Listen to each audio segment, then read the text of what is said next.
What's cracking, everyone? Welcome back to another episode of Golf on Tap. Big time show going down this week. It's U.S. Open week, fellas, at Pinehurst #2, the cradle of golf. Couldn't be any more excited for it. To everyone who's tuning in right now, make sure to jump on over to the YouTube feed so you can throw us a like, and also comment down below who you're going to be tailing this week for the U.S. Open. Who's your favorite picks? Who's your biggest fades?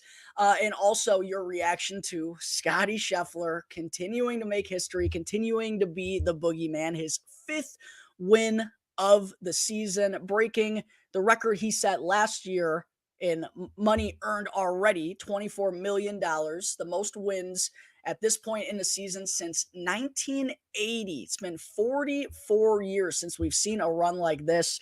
We're in the midst of witnessing history right now, fellas. It is it's scary season for anyone that's not one to bet Scottie Scheffler, I'll tell you that. As always, I'm Jack Bushman, joined by Ross Baran and Mr. Tony Marchese. Make sure to go and give us all a follow on X and show some love to the show's page, at Golf on Tap as well. Ross, Tony, it was a spectacular finish to the Memorial. Probably a bit closer than I think a lot of people anticipated when they saw Scottie Scheffler had a nice 4-shot lead going into the final round. Felt like an insurmountable comeback. Collin Morikawa gave it his best run for me. Ultimately fell 1 shot short. And as I alluded to, boys, Scottie Scheffler has 5 wins already this season, and they're not just ho-hum events. We got the Arnold Palmer Invitational, the Players Championship, first player ever to go back-to-back at the Players Championship. He wins the Masters for the second time in 3 years. Oh, yeah, then goes back-to-back and wins at the RBC Heritage. Of course, that stylistically, should probably offer up more opportunities for other players to beat him. Nope, that wasn't the case. He goes and dominates, wins that thing, and now wins another historic event at Jack's Place, wins the Memorial. The guy's just simply sensational. I'm running out of words to say because, Ross, Tony, we come on the show and it feels like we're always talking about how great Scottie Scheffler is, but he just continues to stack these up and is really putting himself in rarefied air, man. And as frustrating as it is to watch when I'm tailing other people, there's no denying the level of excellence that we're seeing right now. It's maybe only been seen one other time in professional golf. So I thought it was an excellent weekend, even though it didn't finish the way I wanted to. Ross, we'll start with you. What were kind of your thoughts on Scottie getting it done at the Memorial, and also how you doing this afternoon, brother? Brother, I'm doing great. And we're just getting to the point where you just kind of gotta take it for what it is and what greatness is.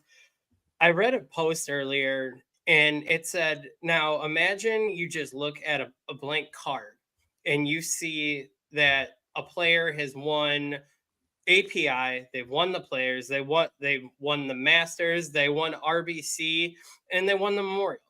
If you see that on a blank player card, you're looking at that borderline like a Hall of Fame career for a player to do something like that and accomplish that in their career. Scottie Scheffler's done that. We're halfway through the fucking year, man. It's gotten out of hand, and it feels like it's hard to see people having a chance when this guy is playing his best. And shoot, even when he doesn't have his best, Ross, this was something that we threw in our group chat yesterday. Shot +2 in the final round and still got the job done. He didn't have his best stuff, and he still closed it out. The door was open for Collin Morikawa multiple times. And who was the one that came up clutch with the huge par putt on 16? It was Scottie Scheffler, who, he burns so many edges with his putts all day. It comes down to a downhill 5-footer on 18. You make it, you win the tournament. He steps up and does it, man. It's incredible. And now that he's able to putt, it's scary season for the rest of the PGA Tour. And look out, because if he continues to putt like this, it's just hard to see ways to beat him, because even if he does hit a bad drive or a bad approach, this guy still shot 1 under par and made a triple on Saturday. It's unbelievable how good he is and how much better he is than the next best players on tour as well. It's ridiculous. Did you see the comment that he had, I think Thursday or Friday, when they were just talking to him after his round, and they're just like, how easy is this for you right now? He gave me the most terrifying answer he possibly could have. He just looked in the camera dead eyed and just goes, it's extremely difficult. I work my ass off every single week to be this good. And it's like, if the guy just is that straight face where like, I work my ass off every single week to do this, like, that you're not going to beat him. You're not going to beat him when the fact that she was like leaning into it, like, oh, Scottie, you make this look so easy. How easy is it? And he's just like, it's not. It's extremely difficult. I put everything I have into it every single week, and that's why. And now he's learning how to get that killer closing instinct too. He's closed, I believe, all 3 tournaments this year when he's had a 54-hole lead. He's starting to figure it out. And there was that little boogaboo around him when he first came on tour. So many high-end finishes, and can he get himself into the winner's circle? It's crazy how the narrative can change in just a matter of 2 years. And another interesting point, another interesting interview tidbit too. Ross, was someone had asked him, like, when's the last time you came off of the 18th green, and said to Ted Scott, I don't have it today, or I didn't have my best stuff today. And he literally couldn't come up with the last time he said that to Ted Scott. So many different examples, so many different ways to explain the greatness that we've been seeing with Scottie Scheffler here in, the first half of the 2024 season. We're probably a little bit past the halfway mark now, but still plenty of events to go, still more records for him to break. Mr. Tony Marchese, I'll bring you in now. I want to hear your 2 cents as someone who's, a more newer golf fan in the last couple of years, and all of a sudden we got this type of guy. We got the greatest golfer that, we've really seen since Tiger Woods. What's it kind of been like for you to watch Scottie become this dominant this year? Somewhat frustrating almost, Jack, because you want some variety in the winners, at the end of the tournament. But what he's doing right now is just absolutely unbelievable. We've been talking about this all year, it feels like, with, how many times he's won. It just every week, if he's not winning, he's in the conversation, at least. As long as his name is in the field, it's really the Scottie Scheffler show is what we're watching week in and week out. One thought that I keep going to is, what are these interviews going to look like on Full Swing season 3? Because I want every guy that they talk to next year to talk about what Scottie Scheffler is doing. And that's probably what Full Swing season 3 is going to include a lot of. He has taken, as you guys have mentioned, I think almost 10 minutes now on the show. We could fill an hour with Scottie Scheffler talk every week, and you can barely even make it into the games that some of these other guys are playing. They're still playing respectable, good golf. There's a ton of guys who just are not going to be able to take down Scottie Scheffler. It feels like the same competition every week. Doesn't matter the course. It doesn't matter who else is in the field. The second best, third best guy are levels below him. This is pure domination. I'd say out of every single sport right now, he is probably the athlete that is at the pinnacle, like hands down the pinnacle of every sport. He's the face of golf right now. Obviously we could all make the statement that Tiger Woods is still around, still doing, a little golf here, a little golf there, playing in some selective tournaments. But when you think of golf right now, you think of Scottie Scheffler. And man, that's good for the sport, but it's bad for bettors, Jack. I know you were having a rough day this morning coming off of this one. I know he wasn't really on your card, but it's, man, just watching him ascend to the heights that he has this season in particular. I mean, he was dangerous last year too.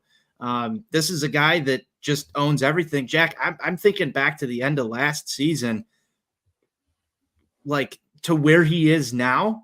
There's sort of this like almost night and day difference. He's cleaned a lot of stuff up that was plaguing him, in particular on the greens. That's not his problem anymore. I remember that even towards the beginning of this year, he was still having issues with the putter. That seems to, even though he's missing a couple putts here and there, look at what he's doing though. Like it's enough to get him over the hump and be that much further ahead than everyone else. It's incredible. I've got, a ton of words for it, but I can't put into perspective what's actually going on. How long is this run going to go?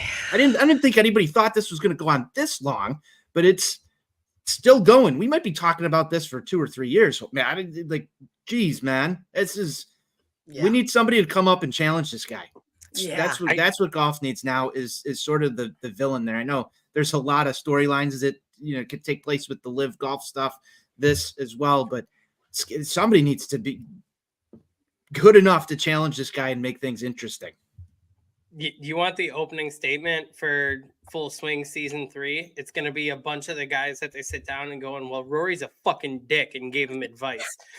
Yeah, I was just about to say this all stems back to Rory McIlroy giving him idea that he should go with the mallet, and it's like, dude, Rory, come on, man, you let the cat out of the bag. You just cost everyone else the opportunities. But I feel like when we were watching season 3 of Full Swing, we're going to see a whole lot of wide eyes and guys just not knowing what to say to describe how good Scottie is. It's annoyingly good. It's the only way that I can put it, because no matter how good someone else may be playing, someone that you have money on that you think has a chance, probably not going to be good enough to take down this guy if he has anything remotely close to his best stuff. But where I wanted to turn this next guy, or if he gets arrested.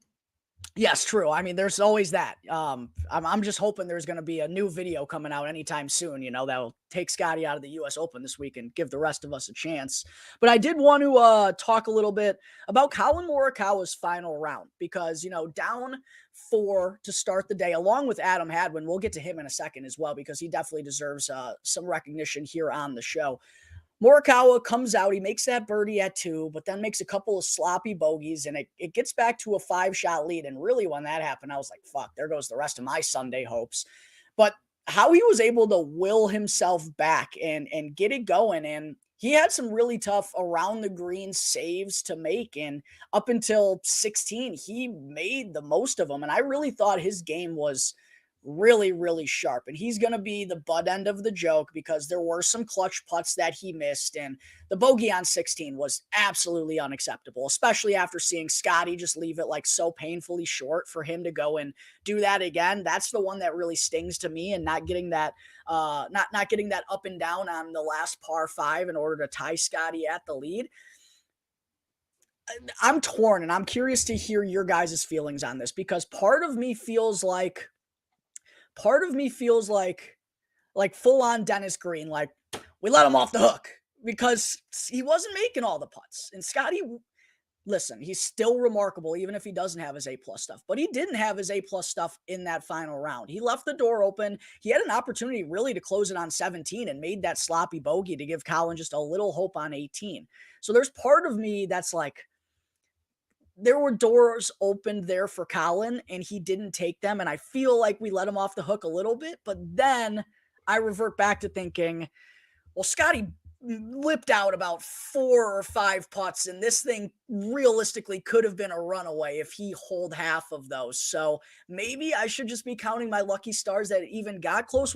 I'm curious if this makes sense. Which way more so do you guys lean, that Collin let Scottie off the hook, or that Scottie, I'm trying to think of how to phrase this, or that Scottie closed it like a closer does? Which way would you lean more so towards if you had to go one way?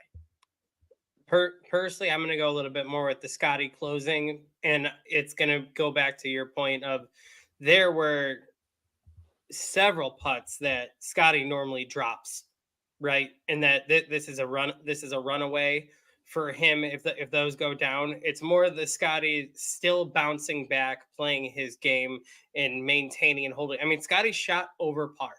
How often have we said Scottie shoots over par? He doesn't.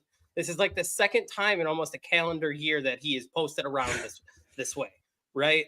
So I think you more have to look at the trajectory of Morikawa, and that Collin is back. Collin is coming hard. Collin is dialing in. Yeah. Sorry, I had to. Yeah, he is figuring this shit out right now, and he is giving us those Xander vibes like you and I talked about a couple weeks ago, where every single week he's right there and he's making noise, holding on somewhere towards the top of the board, and you really feel like that swing is coming where he is gonna break through. And if it's not Scottie winning, you're not going to be surprised if Collin Morikawa goes and rattles off a few big events. So I think this is more of, Scottie was a little human, but also at the same time showed the one thing he's kind of lacked in the past, where he shot over par, but he still got it done. He still got the win. And I think Colin is still on the right trajectory. It was one of the yes, the door was open for him, didn't exactly get all the way through, but I think it can be argued that still progress to be seen. And the further we go into the summer, Morikawa is going to be there. Colin is going to get this done. And I think after this past couple of rough years he's had since rattling off a couple majors really early in his career, I think this we're really going to start to get the balance of Colin Morikawa is going to be a consistent big name in golf again every single week moving forward. I honestly feel like he could be better than he's been in the past. And the only reason I say that is because what he's been doing around the green and with the putter. And I know people are going to harp on him for the putts that he missed. There were some clutch putts that he made too in that final round. I mean, that huge putt on that par 3 to cut the lead to 1. There were several big up and down big saves that he made.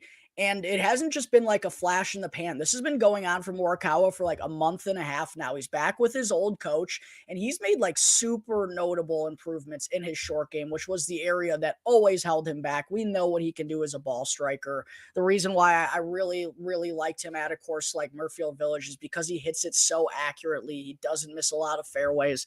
And I think those are things that are going to bode well for him this week. And I completely agree, Ross, that, yeah, it was probably a tough moment there for Colin Morikawa, but I think, not getting the job done and getting across that hurdle is going to motivate him and keep him going all throughout the course of the summer. And it won't be the last time that we see Colin Morikawa in the mix in that final round for sure.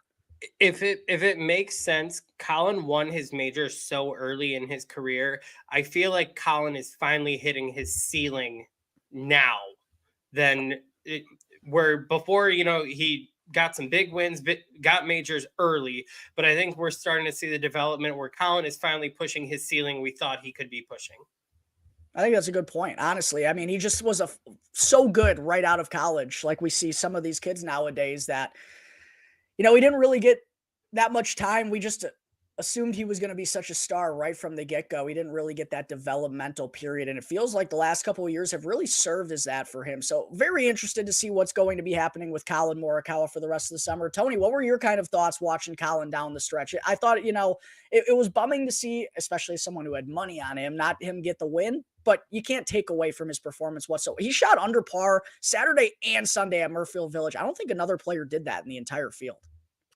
No, I was just looking at the the leaderboards here, and obviously the question I want to say that I agree with Ross that this is more Scottie Scheffler closing. I mean, you look at Morikawa's score sheets round 2. I mean, he shot a 74 as well. That was on the board. I mean, you sink one extra putt there, and I mean, we could be looking at a playoff on Sunday there. So you have to control what you can control, and Scheffler coming down the line knew what he had to do to get the job done. Obviously squeaks it out here, but Colin Morikawa, if you remove Scottie Scheffler from this conversation, which we can't, but if we hypothetically look at it, he'd be being talked about as one of the top 3 stars in this game right now. Because again, if you remove Scottie Scheffler, he's coming up with a couple of wins here so far this year. So he's still making some decent money, top 5 finishes.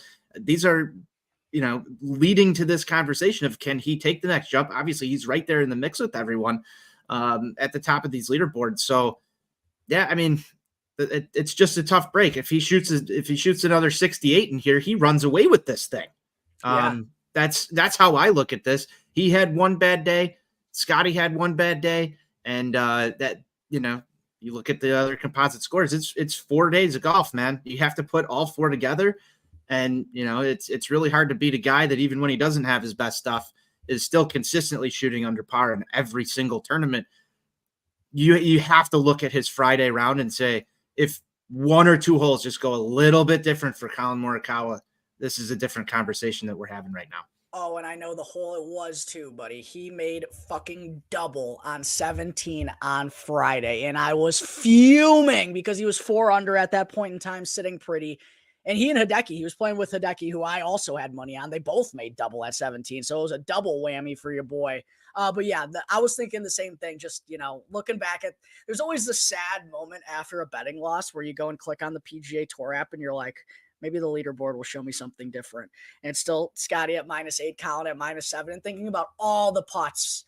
He missed a 5.5 footer on 17 on Thursday for birdie. Yeah, a lot of those that are going to sting for quite a while. But I do think better days are to come for Colin Morikawa. And legitimately, again, as you said, Tony, if we remove Scottie Scheffler from this conversation, even though there hasn't been a win for Morikawa this year, he won in the fall, but not technically the 2024 season, he'd be having an outstanding year. I mean, an outstanding year with all the high-end finishes that he's had. He's been a fixture in the final round at both of the major championships. So I think this is only going to lead for better things for Mr. Colin Morikawa. Curious if he's going to be able to get in the winner's circle before the season is all done. I did want to bring up a couple of other guys, though, that I think absolutely deserve a little bit of a shout out for their performance over the weekend. Got to start with Adam Hadwin, though. I know 17 and 18 didn't go the way that he wanted to on Sunday, and he kind of faltered down the stretch. He raced out. He was 3 under through his opening 7 holes. And I was like, who is this Adam Hadwin that is just coming out with his balls hanging and, going toe to toe with Scottie Scheffler here?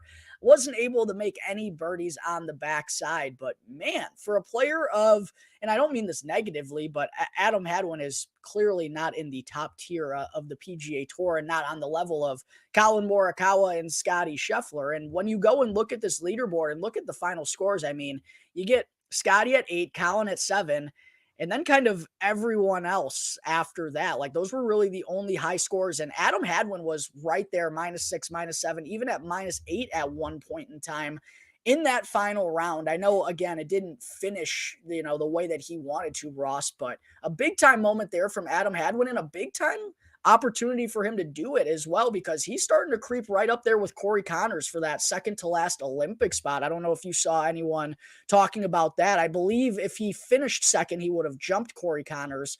But these are the kind of like fun little races that we're starting to get here as we're creeping towards the Olympics. A big time tournament for Adam Hadwin to really generate some momentum after a disappointing miscut, I'm sure, for him at the Canadian Open. How impressive was it for Adam Hadwin to go toe-to-toe with 2 of the best on the PGA Tour all weekend long, Ross?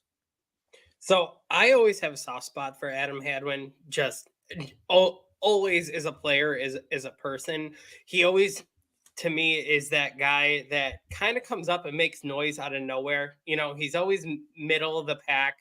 And then all of a sudden, he just finds something special for a few rounds and shoots up there. And you're like, all right, Adam, let's go. And it's almost like those Keegan Bradley vibes when he comes flying up the board and he's chilling there.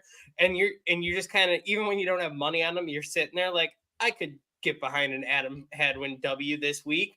So just seeing that again, and especially after last week missing the cut at the Canadian Open, which I know is a really tough thing for him.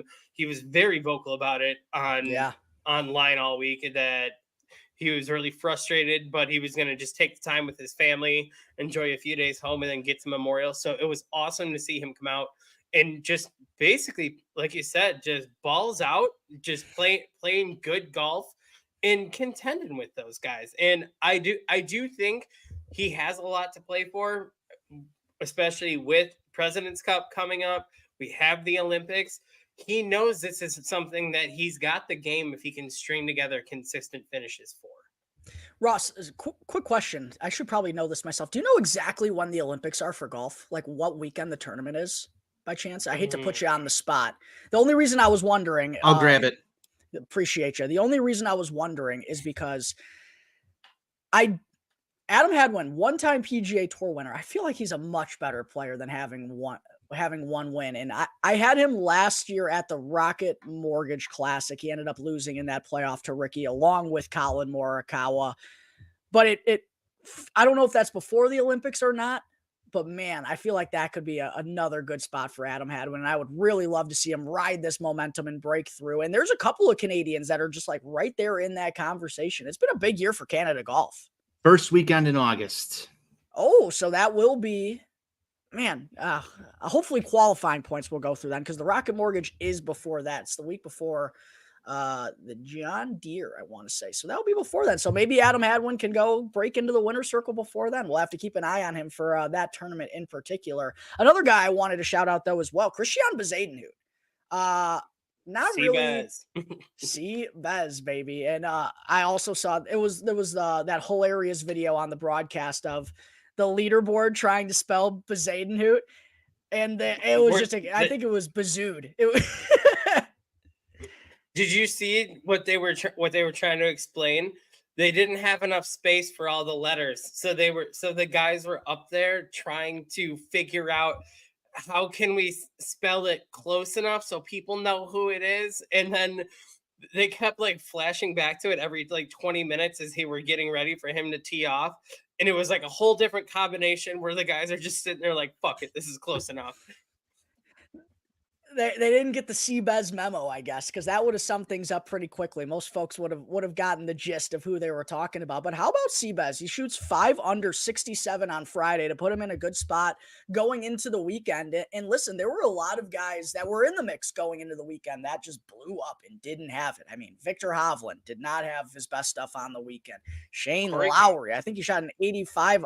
Oh, Corey Connors with the tail of 2 9s like I've never Ricky seen. Fowler? The guy shot, what was it? Oh, Jesus. Oh my God, Ricky's so lost, dude. Don't even get me started on the Rick Tater. He is so. I mean, the lost 45, right, the 45 on the front 9 on Friday was like, I mean, the scorecard on looked Friday like something too, something that like I would put up, like on just playing 9. Yeah. Like there's a couple of 7s there, a couple of pars. That would be a good round for me, Yeah, right. Yeah, it would look pretty on our cards. Who else blew up over the week? Keegan Bradley dropped all the way down to T43, unfortunately. Like, so many guys took huge dips over the weekend because the course was just playing so tough. Christian Bezadenhout shoots even par on the final round.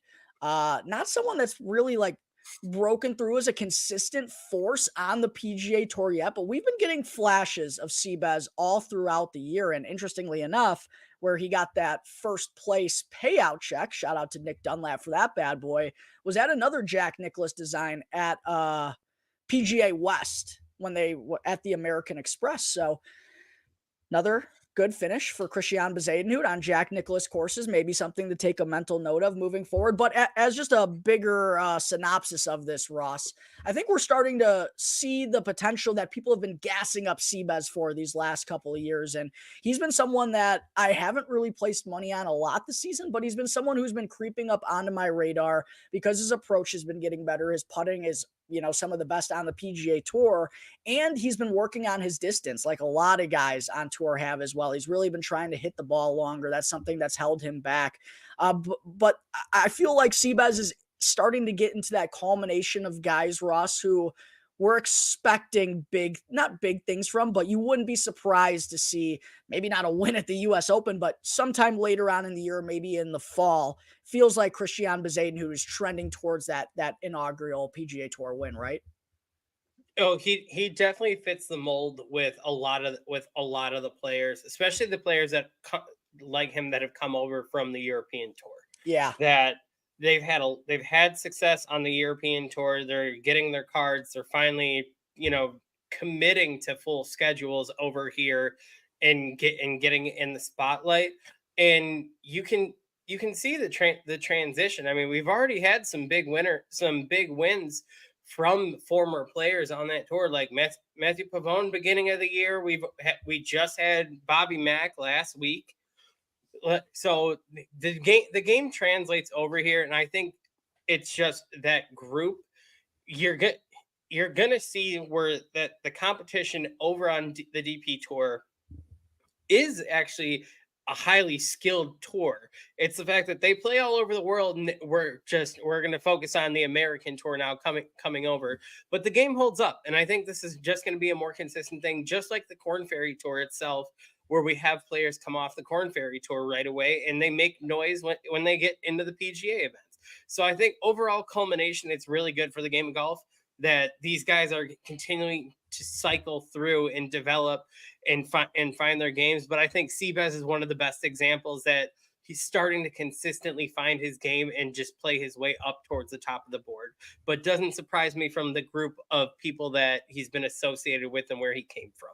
Yeah, absolutely agree. Absolutely agree. And he's someone I'm definitely going to have circled during the fall. I feel like fall could be a good opportunity for him to really break through against maybe some fields that aren't against the top tier players like we're getting right here in the midst of golf season. We're about at the halfway mark here, fellas, but I don't want to move on from the Memorial without giving a shout out to Murfield Village, because it's always one of my favorite courses on the PGA Tour. Jack Nicklaus isn't afraid to grab these guys by the balls and say, I'm going to challenge you. And listen, they cupcake so many of these fucking courses out there. They ruined, it's not my Honda anymore. They ruined PGA National. They cupcake that place. There are so many tournaments that we see throughout the course of a year where modern technology's gotten the best of it. And these guys are able to take it on in full force. They're never able to do that at Murfield Village. And I absolutely love it. It's one of the few tournaments of the year where you know the best of the best are going to get challenges. One of the few weeks of the non-major slate where you can expect these guys to get tested. I thought Jack's course was excellent all throughout the weekend. I know players were probably frustrated shooting high scores, but as a fan, like, those are things we like to see. We like seeing relatable things on the TV when we're watching these golfers. We like to see things that we can connect to and not just robots shooting 30 under because we know we're never going to hit that point. We'll see these guys at Murfield Village hit shots that we will on normal courses because you're going to struggle. It's just the game of golf. I always find it entertaining. Tony, I'll turn it over to you first. Ross, will end off with you before we move on to the U.S. Open. Your thoughts on Murfield Village and the type of challenge that it presents against the best players in the world. Jack, I mean, you summed it up really well. We've seen a couple of different tournaments this year that sort of felt somewhat ridiculous. But this weekend was a real test. I think we're going to get another real test next weekend at Pinehurst. So I like that these two events are sort of packed right together. I know Jack Nicklaus was talking a little bit prior to the tournament and his media availability, mentioned a couple of things about wanting to return this to its original scheduled time.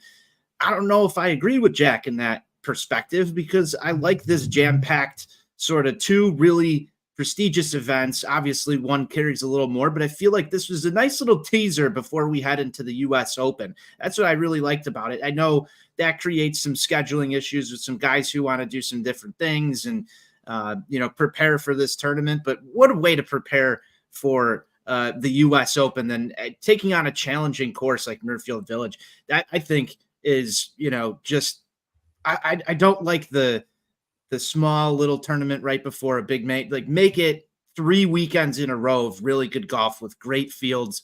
I don't like having your foot off the gas right before a major. So this was a great weekend of golf, and it only sets you up for what's going to be another just absolutely amazing major. I can't wait for it. So I loved it this weekend. I know Jack obviously wants his tournament to be a little more isolated from sort of the hoopla of a major. But at that rate, I don't care. Just give me all the golf in sort of this way, because it feels like we're heading towards the climax of a major with the Memorial right before it. That's just my thoughts. No. Jack, I don't know if you agree, disagree, but that's how I look at it. I definitely agree. I thought this was a perfect lead-in. I think it's only getting golf fans more excited for what's to come this weekend. You got the big names on a great course late. I don't know. I'm biting at the nail to see these guys hit Pinehurst this week. So I thought it served as a great little appetizer lead-in, if you will. I am very curious to see how the scheduling about it is going to go, because while I do think this is like a great lead into the U.S. Open, it is the Memorial Tournament. And I know Jack wants it around Memorial Day, which does kind of make sense. And I mean, the guy's done everything for the game of golf. So you kind of got to do him a little bit of a solid, but I am really curious how it's all going to go, because the Canadian Open has, for the last handful of years, been the lead up to the U.S. Open. But I agree with you. I feel like, just from what I've watched leading into the U.S. Open the last couple of years, the Canadian Open's done a good job, but Jack's place is just a different beast. What are kind of your thoughts on that matter, Ross? So I think with this tournament, I loved the scoring. I love that it was eating people alive. We were seeing average rounds be well over par. But my favorite part is just the way the course is laid out, the way that Jack designed it. I don't know if you saw any of his interviews on like Saturday and Sunday when he was sitting up in the booth talking to everyone and explaining the way he laid out the course, the way he designed it like this is, oh, on this one, if you drive it and you hit the speed slot, it's going to roll all the way down there and you're going to have a perfect opportunity for an eagle. But if you mess up and you come up short, you're fucking dead. And just he knows every inch of this course. He designed this course with these thoughts in mind that if you hit that shot perfectly, you're going to be looking at an eagle. If you hit that shot 3 feet off to the left from that landing spot, it's dead and you're looking at a double bogey the reverse way. It's that type of shit that makes this tournament amazing, and it's because Jack designed it. Jack knows it like the back, knows every single ridge on those greens like the back of his hand. This is a perfect lead up moving forward, but I understand that the Memorial probably needs to be on Memorial Day. I get it. It makes sense. It needs to be there.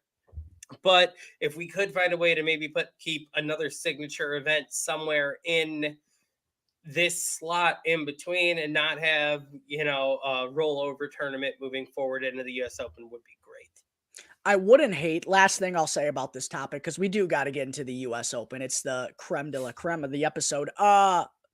Ross, instead of Memorial US Open Travelers, what if they did Memorial US Open Canadian Open as a signature event? What do you like about that? Yes. That could be Are you talking about moving the US Open up a week?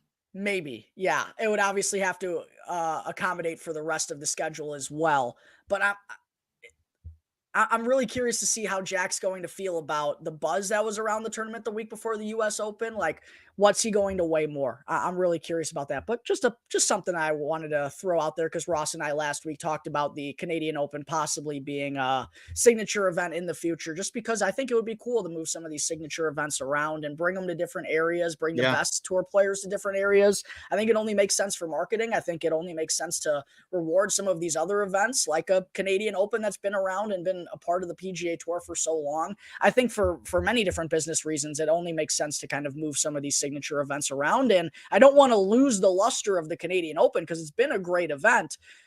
But like we said, this has served as a great appetizer to the US Open. So it'll be really interesting to see how they're going to go about it and what it's going to look like when the schedule gets released next year. But we're on to the US Open, folks, the third major of the year. And I think it's absolutely going to be the best one. And that's not to take anything away from Augusta National. The Masters is always special. Masters Week will forever have a special week in my heart. I will always commit every second that I can to watching the Masters. But what Pinehurst is going to provide this week, gents, is going to be so fascinating because you just don't see courses like this, even in major championships. And there's kind of been a standard setup that the PGA Championship and the US Open have gone with these last couple of years of long, difficult, rough, a golf course that rewards the long and straight drivers of the golf ball. That can still be true here at Pinehurst, but it's just so unique where there's basically no fairway rough on the course. You're just going to be in the natural sand hazards with the wiry grass out there. You also have the turtleback greens, something you'll be hearing a lot throughout the course of this week, where it literally looks like you took a bowl and turned it upside down. We're already hearing reports from players. Wyndham Clark talked this afternoon about how he said the greens are already questionable. Ross, when you and I talked before recording, you mentioned Riggs from Foreplay when he was looking at Pinehurst, and I believe this was late last week. He was saying it was already firm and baked out, and there's no rain projected to be coming in the area throughout the weekend. So it's going to be dry. It's going to be firm. It's going to be fast. And it's going to be unlike any course that we see regularly on the PGA Tour. And what also is going to make this so interesting, guys, is we haven't seen this course in 10 years since the 2014 U.S. Open, where Martin Keimer just diced it apart and won by 7 shots at -8. He was one of 3 players who finished under par, wasn't even close. It's very unique, very nuanced, and it's just going to be different. And I'm still trying to piece together how I think this tournament is exactly going to play out, which types of players I think are going to hold the advantage. One thing I do know that's going to be true, though, you got to have all parts of the game going, because you are going to be tested at some point in time with a wayward drive, or you're going to find yourself in a rollout area where you have to take a chip off of a tight lie and land it into a landing spot that's 1 or 2 yards long, or else, you're rolling that thing off the green. Sometimes you can putt balls off the green. It's going to be a mix of everything this week. It's going to be a demanding test that I know we all like to see. Ross, give me your rundown and how excited you are for Pinehurst, because I know you've been stoked for this one for a long, long time, and you're already rocking the gear. So give me your thoughts on Pinehurst as the venue for this year's U.S. Open. I've been so excited for a year now for this event. I've had all this crap for like a year, just waiting for this week and this week alone. But the biggest thing is, just like you said, it's going to be the greens. It's going to be just how baked out the course is.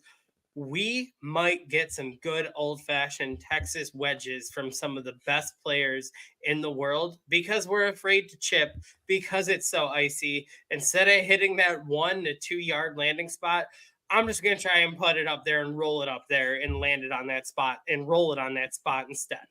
It's this course, I'm hoping, is the great equalizer, where we get a very tight leaderboard of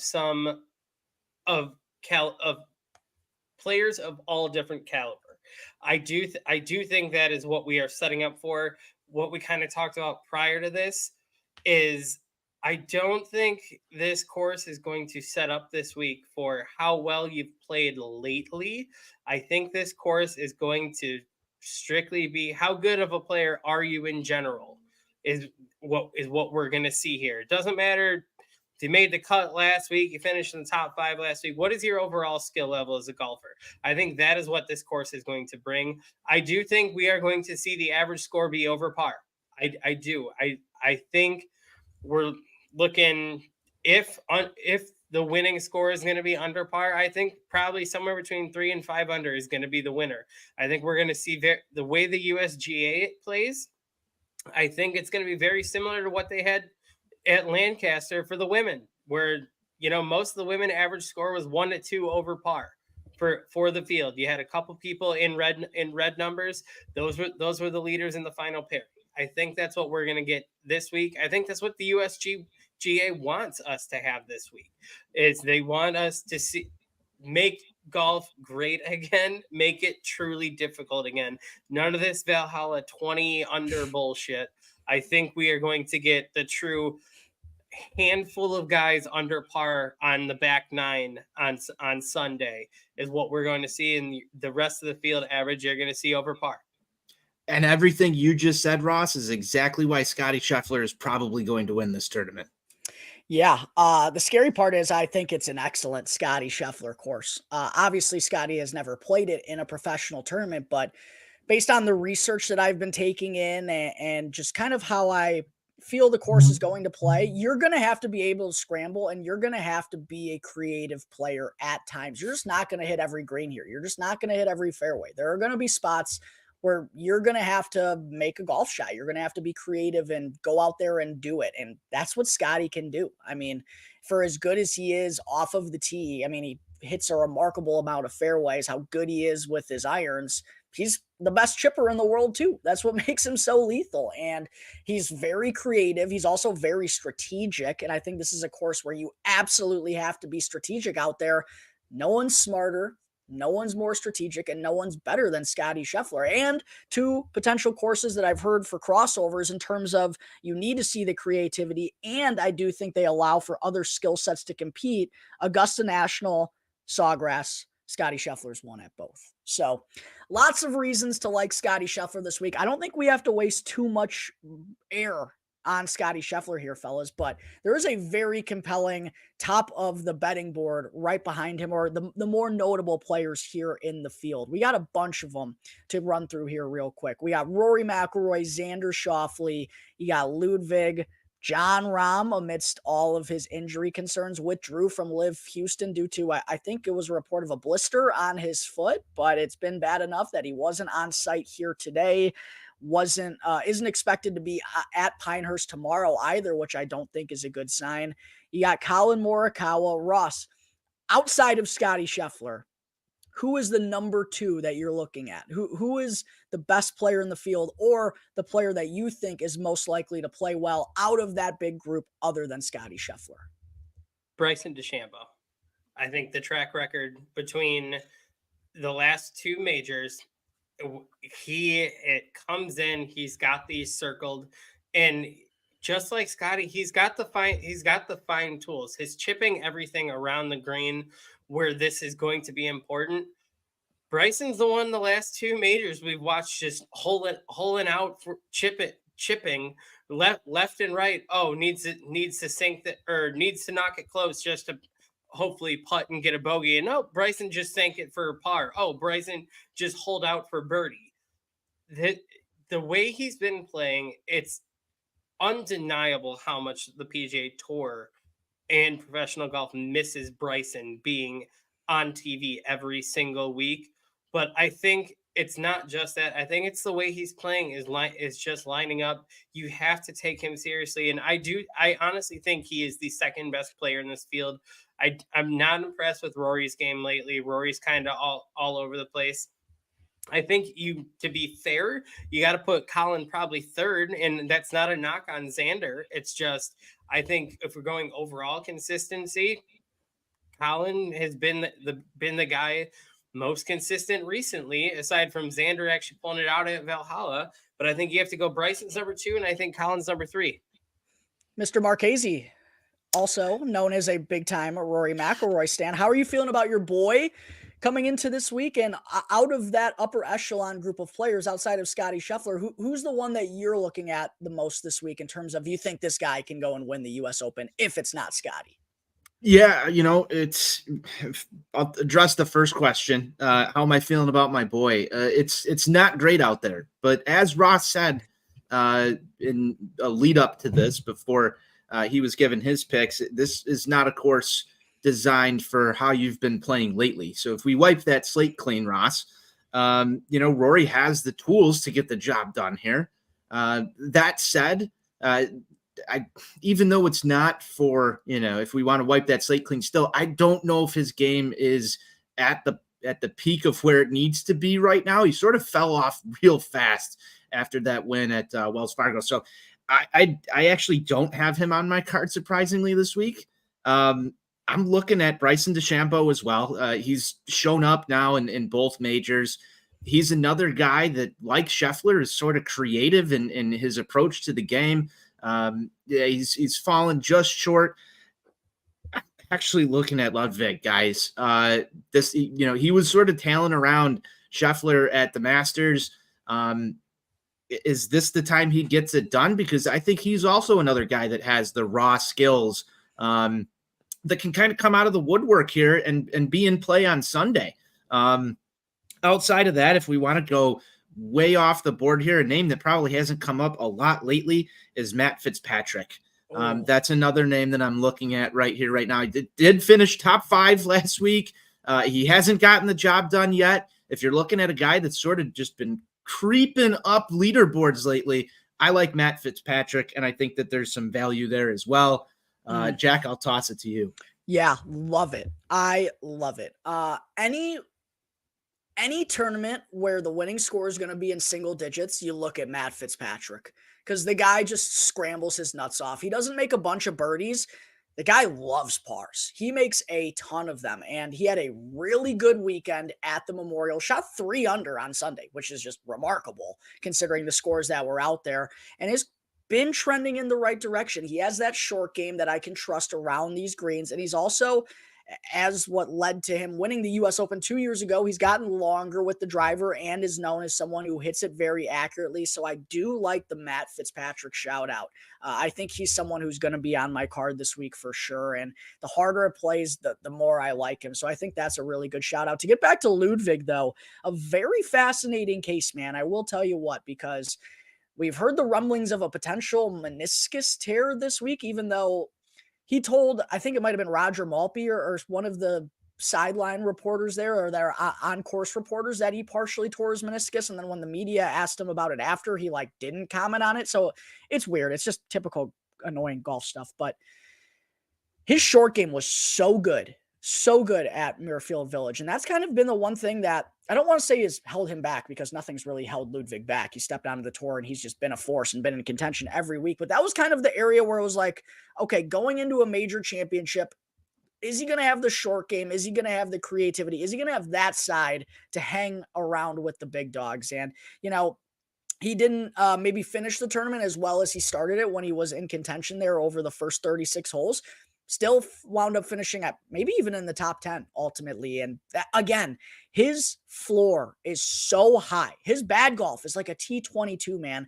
I don't know if he's ready to win, but I would not rule him out being in contention. You're going to get a pretty decent number on him just because there are so many guys at the top that are getting that interest. But quite honestly, I'm with both of you guys. I'm going to go back to Colin Morikawa. There's no way I don't go back to him this week, even though he hurt my heart last week. It feels so similar to Xander before the PGA, and that doesn't mean it's going to happen for Colin, but boy, would I feel like a really big fool if I did the same thing I basically did to Xander before the PGA that I did to Colin Morikawa. I'm not going to hold this against him that he got out-dueled by Scottie Scheffler on Sunday, because guess what? The other 79, 78 players in the field would have gotten out-dueled by him too. So I'm with Colin Morikawa, and I think I'm in on Bryson too, fellas. Making huge strides with his short game. The chip-ins that he had, even the bunker play in that final round at the PGA Championship. When you think of Bryson, you think of brute strength, and people don't even give him credit for how good of a putter he is. But he's really rounded out his game, and I think since he's lost that weight, he's really made strides in all areas of his game. And not only did he lead the field in driving distance at the PGA Championship, he led the field in driving accuracy. And I'll tell you what, fellas, if he leads this place in driving accuracy, Bryson's going to be in the top 5. I'll tell you what, if he's hitting fairways that consistently with his distance, he's just going to be hitting so many more wedges into these greens. It's going to give him a better opportunity to stop the ball. He also hits the ball really high, and I think that's something to put in perspective this week, because the greens and the grass are just going to be so firm. The higher you hit the ball, the easier it is to get to stop. Bryson has really good height apex. So Bryson and Colin are kind of the two guys at the top. And funny enough, Tony, Matt Fitzpatrick was someone that I was thinking about along with Tyrrell Hatton as well. I know Tyrrell hasn't really popped up in majors, but same type of vibes I get from Matty Fitz. I get from him as well. Like, the harder, the better. And he's a creative player. He has a good short game, and there's no clear deficiencies in his game. I know we don't see a lot of him now that he's on LIV, but I feel like this is a really good course for him. So those are kind of the 4 guys that I'm hovering around as of right now. Colin Morikawa is my only official bet. Ross, I know we didn't get into all of your picks, but if you want to go and let us know who else is rounding out your card here as we're starting to get to the end of the episode here. Yeah, so another one of those, every time we go into one of these events, you see a person in a number and it just doesn't make sense. Like, why is that person that number? They are so much better. Someone that I actually think their game fits this course for the being more strategic, being well-rounded. I have Cameron Smith. Is it 40-1 at most books after playing really well to open the year in the majors? And I thought that seemed like a total write-off on him, where I do have Cam Smith on the card at 40. I thought that it an outrageous number, honestly, for him for being a recent major winner in the past few years. But his game seems to line up for a course like this. Very well-rounded player. I got him at 40, and I'm very happy with that number. And what's really interesting, Ross, is this is going to be a perfect example of whether, like your theory that you outlined earlier, it's not how you've been playing, it's how good of a player you are. And I was really thinking Cam Smith as the more I dove into Pinehurst. And then I dove into his numbers from Live. He has not been good in like the short game or putting areas, which are usually his bread and butter. Now, that could possibly be it's lackadaisical golf. We know is how engaged is Cam Smith really over there, right? Like we don't know the answer to that. But what we do know is he has unbelievable touch around the green. He has unbelievable creativity. Another course I didn't mention as a possible comp, St. Andrews. He obviously won there in 2022. We've seen him win at TPC Sawgrass. Like that made a lot of sense to me until I saw his recent numbers. And I'm still not ruling out that I'll get on him, but I think that's just like a perfect example of what you were talking about earlier, Ross. It's not what you've been doing lately. It's what type of player are you? Can you hit this shot right here, right now? Cam Smith absolutely has the capability. So I think he's a very fascinating play this week. From there, I move on. Your boy, if he can putt, that I don't see any reason why he will not be in the running here. I have Hideki at 45. Oh, dude, he played so good over the weekend too. He just can't putt. He just legitimately can't putt. And not as bad as Siwoo, but everything else is unbelievable in his game. If he could just putt, I am going to be so happy this weekend, and I know it if he can just putt. He has everything else is there. Oh, for sure, dude. And his around the green has just been dynamite all year long, which should do him really well. You got anyone else on the card, Ross? My last one that once again we are gonna trust the vibes that has been playing big in these moments, and kind of like that Scottie Scheffler, can he get over the hump? When he's on, he is one of the best in the tour, and he's had a really, really quiet year. I have Max Homa at 50. Ooh, if he can drive the ball really well, this shapes up to be a good Homa spot. It's going to come down to that driver for him, though, which has been a little bit of a question mark for him all year long. It's kind of that time, though, that Max Homa needs to start showing up in these events, and he got a little taste at the Masters. He wasn't in the conversation at the PGA, so it'll be very, very interesting to see whether or not he'll be able to show up this week at Pinehurst. Any bombs, any long shots that you got before we get on out of here? Is that all you're thinking this week? The longest one I put on there is statistically, there's one player that ranks second in every single category for shots gained on the field behind Scottie Scheffler, and only ranks behind Scottie Scheffler. I'm going to double down Corey Connors at 75. I don't hate it. U.S. Opens always seem to be like kind of one of those guys, the harder the course plays, the more likely I think he is to hang in contention. And man, if he just had a different back nine on Saturday, I mean, he could have been in the conversation at Memorial. So yeah. I'm certainly not going to rule it out for my boy Corey Connors. Mr. Marchese, you have any final thoughts on any players in particular that you wanted to bring up, or someone you're really intrigued to watch this week? Any final thoughts before we kind of get into the rest of the week here with our coverage? You know, I pretty much gave all the picks that I had. I don't have anything really in the long shot category picked out yet. There are interesting names throughout this field. Obviously, we definitely all want to watch Andrew Sabota play. Ross, I know that we had an interaction with his hacked Twitter account earlier this year. So that was interesting. We were wondering why he was following us. Turns out the account was hacked. So if he's listening to this, check your X account. So I want to see how he winds up. I think he's tied for the longest odds in the field here. Other than that, though, man, I mean, Tiger Woods is going to be playing some golf this weekend. I know everybody's going to be tuning into that. There's a lot of different storylines this weekend that I'm excited for. Obviously Pinehurst. I do have my eye on Victor Hovland. Obviously at the PGA, he sort of just couldn't get it done in that final round. We talked about this last time I was on the show. When is he going to put it together? And one name that we didn't really talk about at all here, and obviously he's up in the mix here with he's actually tied with Rory. That's Xander Schauffele. He seems to show up in weeks that nobody talks about him showing up in and being part of the mix. Obviously, he is extremely talented. He frustrates me because I'm just always picking somebody else besides Xander Schauffele. So it feels like another one of those weeks where we'll be sitting here in our group chat on Sunday being like, are we serious? Why is he involved right now up at the top? And nobody really mentioned his name. He's gotten the job done this year. So he's another one to watch out for. But I did like what Ross said about Max as well being in the mix potentially. I think golf is much more exciting when Max Homa is playing well.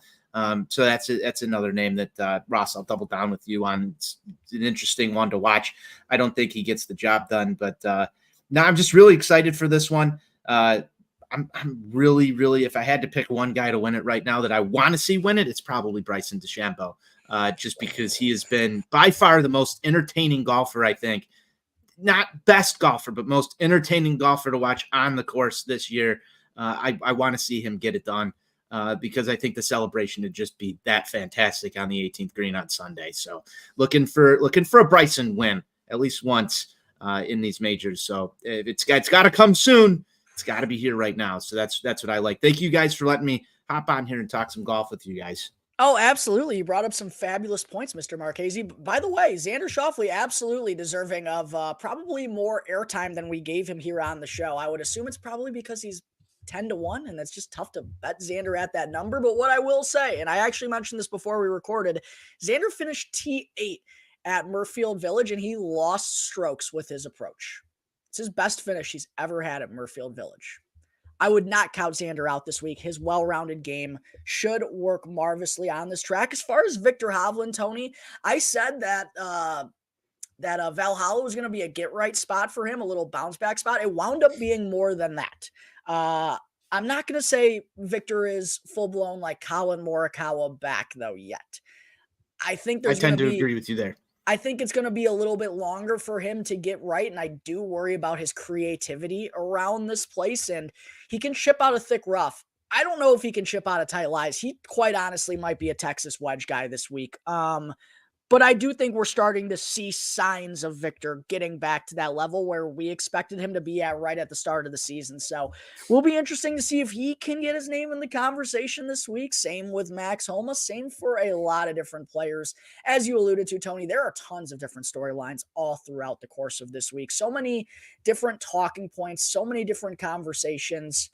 And Scottie Scheffler is probably going to ruin all of them by going and winning again. We'll see what winds up happening at Pinehurst for the U.S. Open. I know we all couldn't be more excited for it. And we thank everyone out there who tuned in for this episode. If you haven't done so already, please go and hit that like button for us. And also make sure to follow Golf on Tap on either Apple Podcasts or on Spotify. It's 100% free that way. If you're not able to jump in with us live, you're still able to catch up on all of the latest episodes. And make sure to go and follow Golf on Tap on X as well. To everyone out there, we appreciate all of your support. From Jack Bushman, Tony Marchese, Ross Baran. We'll see you next time. Everyone, enjoy U.S. Open week.